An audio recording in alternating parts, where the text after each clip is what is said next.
Almost there.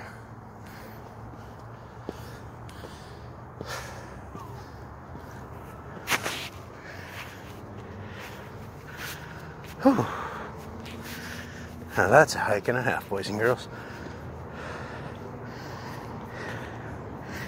Now how's that for a can? You like to have that kind of power just strapped between your legs.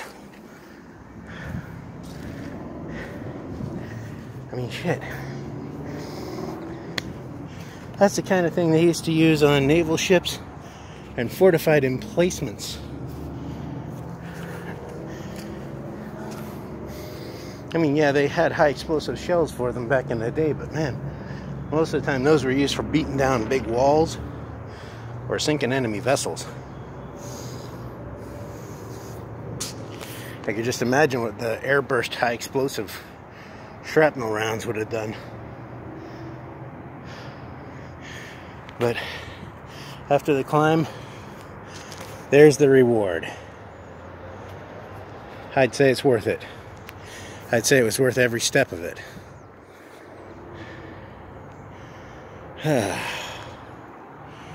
It's nice here in the springtime, even in the summertime too. All these flower beds here, when they're in full bloom. The whole side of the hill is just all lit up in color. It's really nice here. So I'm going to try going down front ways. So I may not have enough left in my leg to go back up, so we will see. I'll take this nice and slow. Oh,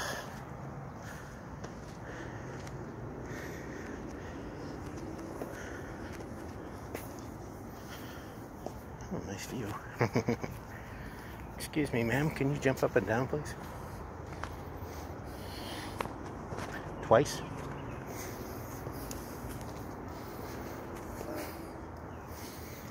Just don't get yourself a black eye.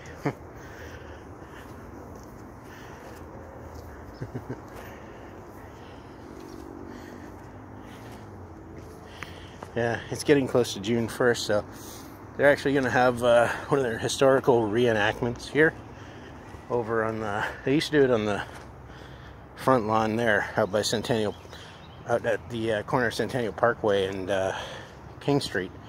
This year they've moved it to the side where they've got over by the concession stand and washrooms. Yeah, I don't think I'm going to be able to make a second trip up and down. Oh.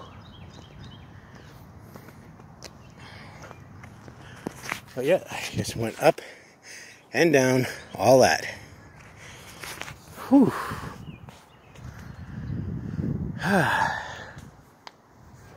And here we have a little informative placard on Sarah Galbraith Calder, 1846 to 1914. Victorian dynamo. This park, its grounds, residents, and monuments would not exist today if it were not for the efforts of Sarah Calder. Her unremitting struggle against considerable opposition directly resulted in the acquisition and conservation of the Gage House and the construction of Battlefield Monument that commands the site.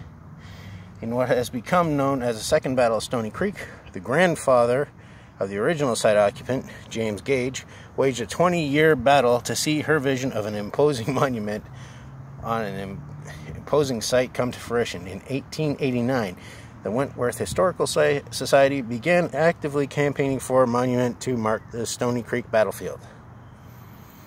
The choice for a site, however, was split on gender lines, with Calder's Ladies Committee championing the hilltop site behind the Gage House, and the largely male membership of the society's backing Smith's Knoll, the current site of the Lion Monument.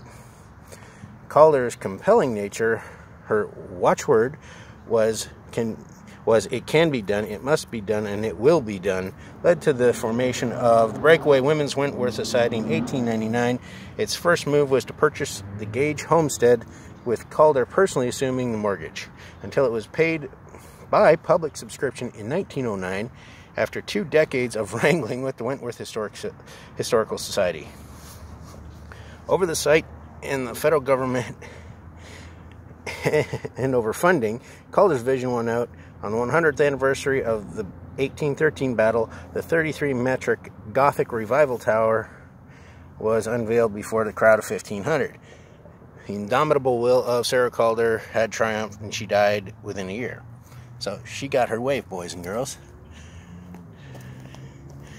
Just remember that till you married, fellas. Eventually, your wife will win. It doesn't cost her.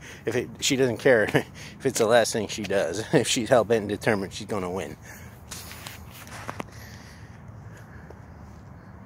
So, that's my little tour up and down the stairs. They don't offer tours of the tower anymore for safety reasons. Too many. It's like steel steps and platforms inside there, and I guess they've had people slip on them over the years. It's a shame. But that's your tour of Battlefield House for today. So, y'all take it easy, okay? I'll talk to you next time.